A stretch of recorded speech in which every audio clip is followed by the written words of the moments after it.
Nafsi buzuq bola uylangandan keyin nafsi buzuq bo'laveradi. Birinchi o'rinda nafsini tarbiyalash kerak. Nafsini qanday qilib tarbiyalasam bo'ladi deydi.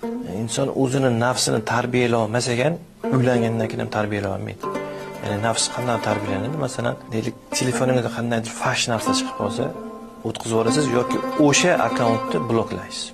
Yoki tashqariga chiqqaningizda qandaydir ochiq kiyimda bir ayol kelyaptimi, astag'firulloh deb turib, yerga qarab turasiz yoki unga umuman qaramay turasiz. O'sha o'tib ketguncha nafsingiz jirolab turasiz. Ana o'shanda nafsimiz tarbiyalanadi. Oshqozonni nafslari ham tarbiyalasa bo'ladi. Masalan, qanaqadir joyda nimadir yegingiz kelib turibdi. Masalan, deylik, marojniy yegingiz keldi. Magazinning oldiga borasizda, yemadim shu marojniyni deb nafs tarbiyalab o'tib ketasiz. Ya'ni insonning nafsi har doim ochiq bo'ladi.